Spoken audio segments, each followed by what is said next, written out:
Hello, this is Cicero. I'm wanting to do a quick video tonight on the discussion between Sargon of Akkad and Andrew Ag- Agnil, Aglin. Probably butchered that name, but the debate has garnered a lot of negative comments for Sargon that he was, and that the debate itself was just poorly done and that there was a lot of overtalk and overall bad. Um, with that, I think most of that comes from a. I'm going to come to Sargon's defense here.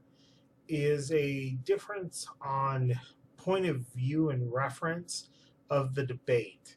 At the very beginning, um, Andrew and Andrew wanted to debate do white people have a right for moral standing for self-determination and basically support for an ethno-state?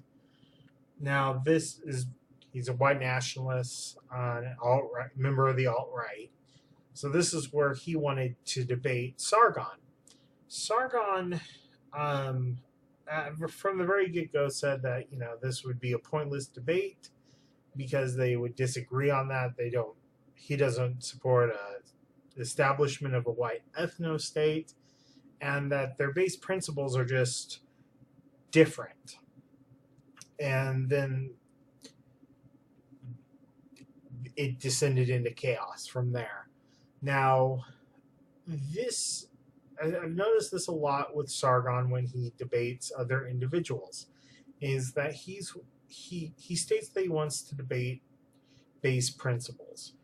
This is a very in terms of debate and coming up with policy and things like that that people want to come up with. They are very. It's He's very low and at the very base level. If you were to describe it as a hierarchy or in a pyramid shape, base principles are the principles upon which everything kind of builds from there. You have your base principles, which lead to systems of thought. Those systems of thought generate moral statements of what things should be. From those moral statements, you then look at policy to enact those moral statements. So the idea is, morally, do whites have the ability have the moral standing to self-determine and create a white ethno state? This is at a tier of a moral statement, whether it's a should or should not. It's a moral statement. So b- below that, in this realm of in thinking, is a system of thought, and that system of thought is then guided by certain base principles. Sargon was wanting Sargon's looking at that question from the very bottom, those base principles. And Andrew was wanting to debate something that was an ethical statement. So it's already gone through base principles, ethical systems to a moral statement. This is where a lot of people misunderstand Sargon. They want to talk, we like to debate policy and we like to debate ethical statements. And Sargon is all about your base principles, and it's a great position to be. The reason being is it allows for a better understanding of moral statements. It gives you a better deep analysis of where the person's coming from. And it allows in a debate more room to maneuver to attack and cause issues in someone's argument. If someone's arguing from a point of view of an ethical statement of what should be, whether this is there should be an ethno-state for white people, or that that people should change political systems because people are discriminated against on gender or anything like that, debating from that point of view leaves you stuck. You can't really maneuver from that because you're stuck in a system of principles that are fixed and you're pushing one side. Sargon being at the bottom with principles can then take individual parts of your argument and your system and debate those and undermine the moral statement that you're arguing for, or even if you go a step higher, policy statements that you want to push based on your moral thoughts. Now, with this, a good example of this is with the Jordan Peterson interview that was on Channel 4 in the UK. He really disarmed his opponent, not because she was a poor thinker or anything like that, but she was operating from a position of there is discrimination based on gender, and that should stop. Or another instance, we should not cause harm to other individuals. Jordan Peterson was working again on a base principle level of that there's freedom of speech is a right, and that we should allow all speech to be free. That's taking freedom of speech as a base principle and elevating it up to the moral level that it's a should. So because of that, when she pushed that, the question was, what makes your speech, what trumps your freedom of speech trumps someone's right not to be offended? And he went through and he explained, I'm feeling uncomfortable. I'm taking offense. Some of the things you're saying could be taken offensively towards me. And then, so what makes your right to speak greater than, my right not to be offended? And he flipped it around because he was talking about base principles. A right to be offended versus a right to free speech. You can easily flip the question, discuss it on that level, and since she was looking at a place of moral statements, not as a place of base principles, she wasn't able to retort that. She wasn't able to come up with a counter argument on the spot because she's higher up on the hierarchy of thought and how our thoughts are combined. And for those who debate Sargon or discuss things with Sargon, almost all of them are working on, at a very least, a moral level of statements, if not just straight up a policy level, which is even above a moral statement. And this is where they make the mistake, because they're debating these shoulds. We should do this, we should do that, and how, and then going to the policy level of how we enact those shoulds, to where Sargon is sitting way lower on the hierarchy and saying, well, this is based on an idea of collectivism, that the group matters more than the individual. And from that, you get this system of thought, collectivism, to this, we should be supporting a white ethno-state, or there's some sort of inequality due to the gender gap, because we're supporting, our group, which is, females as a whole. This is where Sargon is so good, and why he is really so hard to debate from all these individuals. The lower you are on analyzing arguments on these scales, and being at the bottom with base principles makes you really flexible and have a lot of options on how to debate people.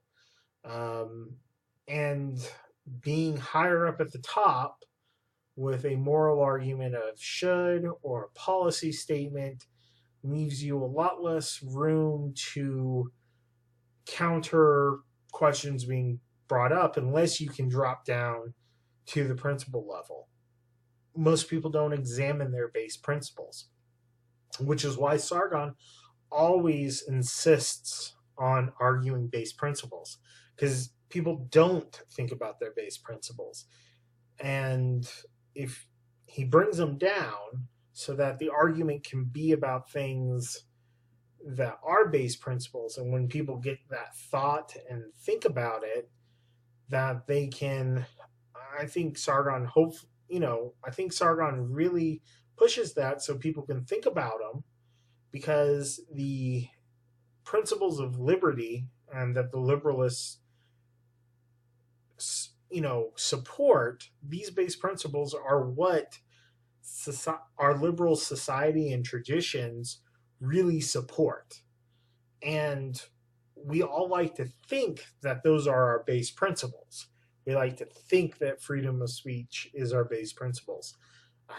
When, people are going out there and saying, no, you shouldn't, hate speech, is a thing, and they're thinking, we don't want hate speech, they're still, those individuals, most of them think that having laws against hate speech has no sort of problem with the base principle of free speech. And Sargon really does a service to these individuals by making them think about it.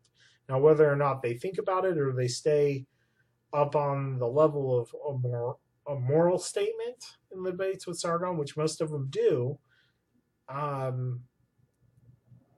those who really drop down to that base principle level and they start thinking about it are going to realize very quickly that their moral statement isn't supported by that base principle. And that's exactly what happened with Jordan Peterson when he said, gotcha. It's because he focused the debate on base principles, and she finally dropped down to where he was discussing things, and her entire moral statement fell apart, because the base principles that she thought she was supporting, that was supporting her moral statement, weren't there. And so it caused a disconnect. Her moral statement crumbled, fell apart in her mind when she dropped down to that level of analysis. And I applaud Sargon, individuals like Sargon of Akkad and Jordan Peterson, for when they go in and they're debating individuals or answering questions or being interviewed, they stick with base principles. They stick with the fundamentals of an argument, of our society. We as a people in the entire world don't really think about these things. This isn't a level of thought or depth of thought that we get to. We make assumptions of base principles and even moral systems that we are a part of, that we just assume that they are right, that they're following our liberal ideals that we want to espouse and think we do espouse, like democracy, and equality. But when we really look at what these moral statements that they espouse are based off of, those are not the base principles that they come from. They come from much different base principles, and bringing these individuals and helping them think about their ideals and their morals and their policy wants and dreams at a more base level is really going to help change the world. It's not going to be arguing policy, because we can argue policy all we want, but if those policies aren't rooted in those traditional liberal values, it's just going to lead to authoritarianism, and you're either going to get fascism on one side or communism on the other side. And we've tested these things out in history. Fascism led to the Nazis and to the Holocaust. The Communist Revolution led to mass starvation in the Ukraine and millions of dead as well, thanks to both Lenin and Stalin. And so we need to really, as humanity as a whole, look at our base principles of where our ideas are coming from, so that we can make a better world. And so, to all of those who really came down on Sargon of Akkad for not doing well in this debate and discussion, I would say the opposite. I would say Sargon did very well, given what he was dealt with, and that the fail was on Andrew's side, as for not understanding where Sargon was coming from and attempting to debate only on the moral level. And you can debate up from base principles, but it's really hard to debate down from morals. And so I think this, even though the discussion really turned into a really chaotic debate, I think this was a win for Sargon, not a total loss. If you understand where Sargon is coming from and how he debates, and where Andrew was coming from on this debate of thought. Sargon is a much deeper thinker. I know a lot of people say that, he's not as smart as he thinks he is, and that's probably true. I mean, we all think we're smarter than we probably actually are. But Sargon is definitely one of the deep thinkers of our time, and he doesn't leave things to a surface level of examination. And as such, he might come off as arrogant, and sometimes in a debate, I think he has some articulation problems where he can't articulate where he's coming from as clearly to communicate that with people. That's probably his only failing in this discussion on YouTube, was that he didn't articulate very well where he's coming from as a base principle. I don't know what Sargon's mind is, but it seems to me it might be that he doesn't know how to articulate it in such a way as a hierarchy, and therefore not able to explain it well enough that the people he is debating can understand where he's coming from. Or it might be that he doesn't feel like he has the time to explain where he's coming from as far as what level he's discussing these issues at. to the people that he's debating, and he's leaving it up to them to realize where he's at instead of him, holding them by the hand and helping them think and helping them understand that he's thinking on a way deeper level than they are. And anyway, I just wanted this to be a very quick video, kind of giving my 2 cents on the discussion, and I'm going to call this a win for Sargon, but an overall very chaotic discussion and debate that wasn't very well moderated. And so that's it, and have a good night.